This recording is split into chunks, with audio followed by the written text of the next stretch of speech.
Halo teman-teman, selamat datang di channel Yobose. Pernahkah kamu melihat berita tentang gedung atau rumah yang tiba-tiba roboh saat proses pembangunan atau bahkan setelah jadi? Kejadian seperti itu bukan cuma menimbulkan kerugian materi, tapi juga bisa memakan korban jiwa. Padahal semua bangunan seharusnya dirancang agar kuat, aman, dan tahan lama. Lalu kenapa masih ada bangunan yang bisa ambruk? Ternyata ada beberapa penyebab umum di baliknya, mulai dari kesalahan desain struktur, tanah yang labil, hingga penggunaan material yang tidak sesuai standar. Yuk kita bahas satu persatu agar kamu lebih paham dan bisa menghindarinya.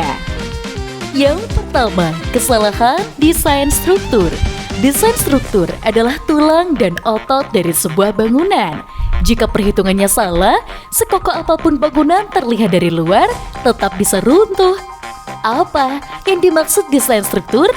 Desain struktur mencakup semua komponen yang menopang bangunan pondasi, kolom, balok, dinding, hingga atap.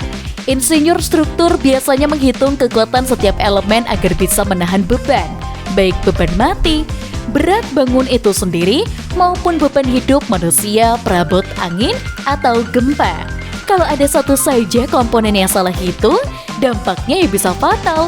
Misalnya, kolom terlalu kecil untuk menahan berat lantai di atasnya, atau besi tulangan yang digunakan lebih sedikit dari kebutuhan.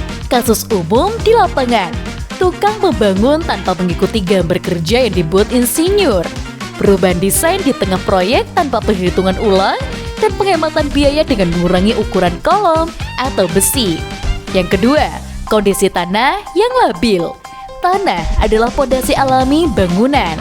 Sehebat apapun desainnya, kalau dibangun di atas tanah yang tidak stabil, hasilnya akan tetap beresiko. Banyak kasus bangunan roboh karena tanah mengalami penurunan atau pergeseran yang tidak bisa diprediksi. Kenapa tanah bisa labil? Beberapa jenis tanah seperti lempung dan gambut punya daya dukung yang rendah. Saat terkena air hujan atau beban berat, tanah jenis ini akan mudah berubah bentuk dan tidak mampu menopang struktur di atasnya. Selain itu, pembangunan di area bekas rawa, bantaran sungai, atau tanah urugan tanpa pemadatan juga sangat beresiko. Lalu solusi apa yang harus dilakukan? Nah, di sini sebelum mulai pembangunan wajib dilakukan uji tanah untuk mengetahui karakteristik dan daya dukungnya. Hasil uji tanah akan menentukan jenis pondasi yang cocok. Misalnya, pondasi cakar ayam atau tiang panjang untuk tanah lembek, pondasi batu kali untuk tanah keras. Namun sayangnya, banyak program, proyek kecil atau rumah pribadi melewatkan tahapan ini demi menghemat biaya. Yang ketiga, penggunaan material yang tidak sesuai standar. Material adalah komponen fisik yang membentuk bangunan, mulai dari semen, besi, pasir, hingga batu bara.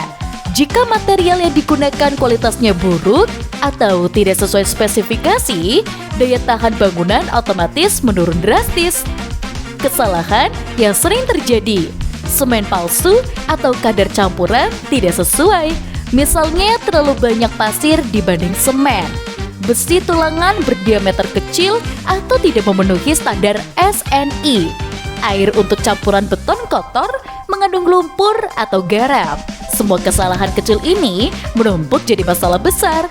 Beton jadi rapuh, retak, dan tidak mampu menahan beban. Di dalam kondisi ekstrim, satu titik lemah saja bisa memicu keruntuhan total. Nah, di sini kesimpulannya, bangunan yang roboh bukanlah kejadian tiba-tiba. Selalu ada rangkaian kesalahan kecil yang diabaikan dari awal. Dan di sini, membangun rumah atau gedung bukan sekedar berdiri tegak, tapi juga memastikan keamanan dan ketahanan jangka panjang. Itulah sebabnya, konsultasi dengan arsitek dan insinyur struktur sangatlah penting. Jangan lupa untuk like, komen, dan juga subscribe ya. Sampai jumpa!